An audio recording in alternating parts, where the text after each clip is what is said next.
So I want to talk about a movie that came out back in 2012. I'm embarrassed to say this, but this movie's been in my queue for the last 3 to 5 years.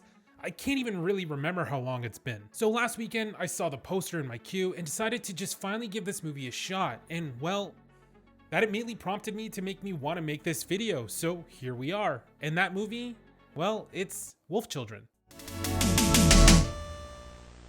I know me probably talking about this movie now won't really gain that much attention, but we are going to go in on this movie and deep dive anyway, because this movie truly deserves all the credit it can get. The movie was directed and co-written by Mamoru Hosoda and takes place in Tokyo, where we meet a college student, Hana, who is a good hardworking student, but immediately notices someone that kinda stands out sitting by themselves. She immediately is infatuated with this character and wants to know who this person is, so she begins to stalk him.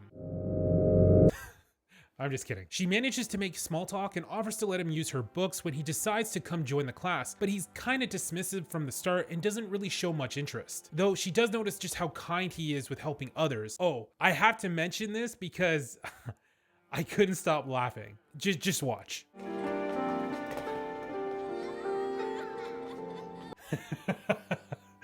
This is just hilarious to me as she's watching from the distance and you can tell she is already falling in love with him before she even truly knows anything about him. But this moment was just very real in the sense life is just going on around you. Even in those moments you feel like life just kind of stopped. You know those moments you're just lost in? Time just passes you. What is seconds but feels like minutes or hours and can be caused by something amazing or something terrible. But nonetheless, my point is this was one of those moments for her, but just something so natural, like a kid playing and face planting in the moment, and just casually being helped up is funny, but also wholesome and just very human. So finally, Hana and Okami go on a date and get to really know one another, and you get the feeling that Okami is hiding something and wants to tell Hana, but fears what she might think. So finally that time comes. Hana reassures Okami, whatever it is, that she loves him no matter what. Though from this point, it's gonna be kind of difficult to review the movie without giving some major spoilers.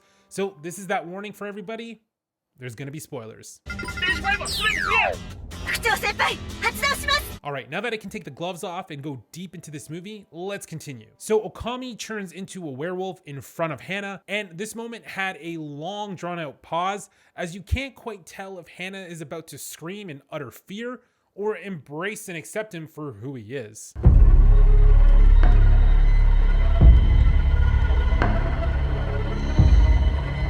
Ah! Okay, that's not actually what happened, but that was immediately what went through my mind as I saw that scene. I mean, come on.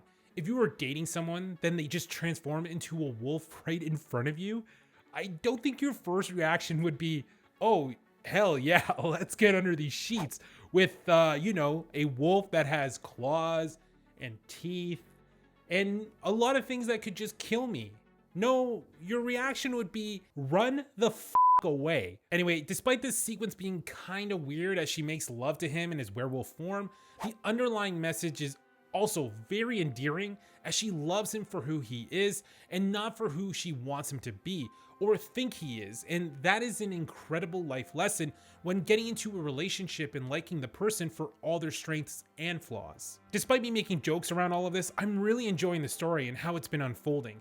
The story keeps me pressing forward and you never feel bored and get really attached to wanting to see these characters together. So now our main characters get a place together and we kind of speed through the years a little bit with a fun sequence as they have their first kid, and life overall has just been really great together. And not long after, she's pregnant again with a second kid, and we get to see the struggles and joy they all have together. Life has been almost perfect for these two and they couldn't possibly be more in love than they are. Well,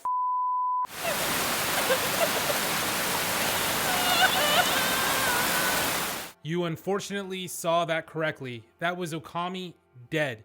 And this is truly where the movie begins. I have to note as well, we are only about 30 minutes into the movie, but up until this point, I was so immersed into the story and their happy little life that the curveball made me look at my watch, and I was shocked that we were not even halfway through the movie yet. Though I really like the curve into the second act of the film because it made us feel like this was going to be a story about Okami and Hana raising their children, but instead it becomes a story about Hana having to raise her children alone, and not just any children. Yeah, these kids are half human and half werewolf, which brings a tremendous amount of problems for Hana. Mom had to put school on hold and quit her part-time job. I mean, raising 2 kids alone would already be a monumental task, but this just takes it to another level. We get to watch her just struggling to even function with how exhausted she is trying to handle them, and just the chaos and destruction they constantly cause in the house. The one moment that really stood out to me was when she thought one of them was sick and she had to take them to the hospital, but she quickly realized, which hospital do you take them to? A human hospital or an animal one? So her solution was to call each of them describing the symptoms and see if she gets the same diagnosis, and luckily it wasn't anything major. I really like the moment because you are stuck in this impossible situation because she can't have them turning into wolves in the hospital.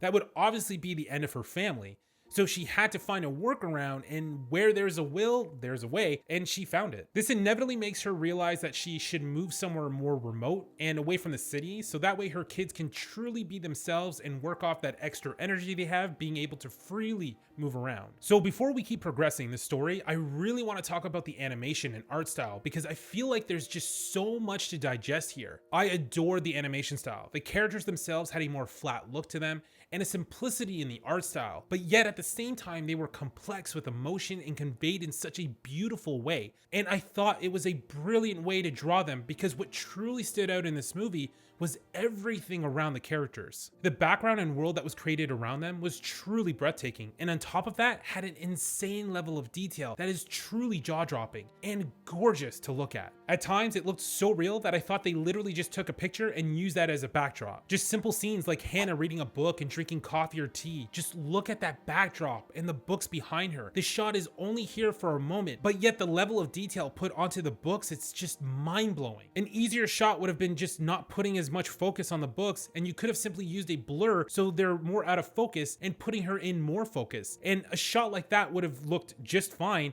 and would have required way less work. Yet they didn't do that. They took the harder approach and designed the shot entirely to show off all this detail, and that is what truly makes this movie so special. They have countless examples like this throughout the movie, but another shot that passes by without much notice until you pay attention to it is again the background of other characters. Let's use this shot as an example. When we have shots showing people in their different apartments, we are viewing them from outside and seeing them inside from the window viewpoint. And we will have a character walking from one window viewpoint, then disappear for a moment behind the wall to then appear again from the other window. I just love the level of detail to simple shots like this. You may just sit back and watch and not think much about it, but it took someone to think of a shot like this and create it, which I appreciate a lot. The detail around the shot is also impressive. Again, they went with flat colors, but just again, so much detail. Now, I get someone would point out that most of the background shots aren't actually moving, so it's one drawing that you can create and have your moving characters in a separate layer, and I get that, but it's still very impressive stuff. You don't get detail like this often, and especially in North American animation, which is what truly separates anime and how stories are conveyed. Anyway, sorry about that rant, but I really get excited when I see an artist really put a lot of energy into such a simple looking shot, because they are anything but simple to actually do. So getting back to the story, Hana took her kids to this new remote area and is living in this old rundown home, and life is anything but easy for her. But she is so determined and focused to give her kids the best life she can possibly provide for them, and she works her ass off to fixing this place up all by herself. She's simply having to learn as she goes, and with that comes a lot of pain of failing over and over again. And so many people would give up by this point, but she simply wouldn't. She just kept pushing, and finally she got a helping hand as other neighbors started to teach her how to farm properly and manage her garden so she can feed herself and her kids. The community took her in, and they all help one another out. They all grow different crops and trade with one another so they can all flourish together, which is something you tend to forget about when you live in a city. Despite being constantly around others, you can feel very alone. While little communities where you are mostly alone can make you feel less alone because you have each other's backs. This is a common theme I've mentioned throughout this review. It's just the very human story that is being told.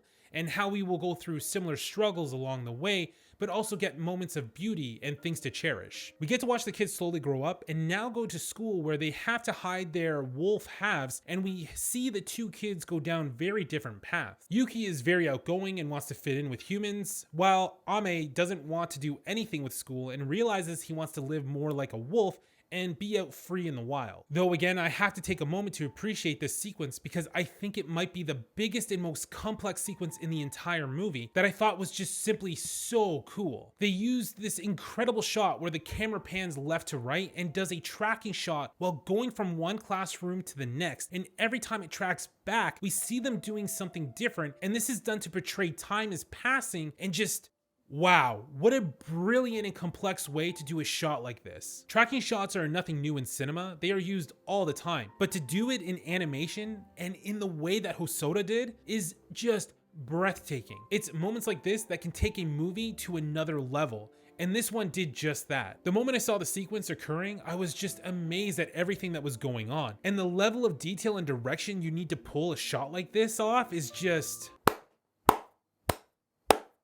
I don't really know what else to say. I want to talk about scenes like this forever, but hats off to you, Hosoda. Just truly amazing stuff you and the animation teams pulled off here. So Hana is struggling to accept what Ame wants, which is understandable. Her instincts want to protect her son, but the entire reason she moved out there was to allow her kids to make their own choices, whether to be werewolves or human or both. Let them decide. And she comes to that realization, and after a beautiful sequence again of Hana chasing Ame in the woods where she is just not equipped to survive in such a harsh environment and gets knocked unconscious. Ame comes to her rescue and brings her back to a safe spot, and when she wakes up, she sees him walking away, and that's when she realizes that finally she can accept that this is what Ame truly wants, and she can finally have that peace in her heart and that he will be okay. The dynamic between all of the characters of this story, between Hana and Okami, and how Okami wasn't around to help throughout all of those challenging times, but still in Hana's heart, Okami was always there helping her along the way. Then you have the dynamic between Hana, Yuki, and Ame,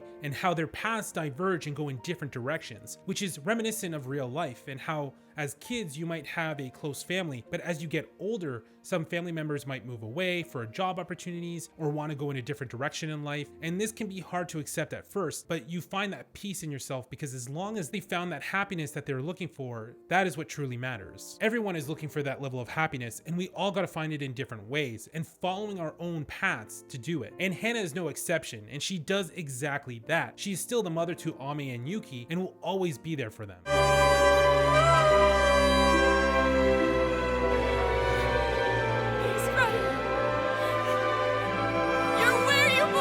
This is what I love most about the movie, because we follow our characters through their lives and it's just a chunk of time. And despite the movie ending, their lives continue on even after the screen fades to black.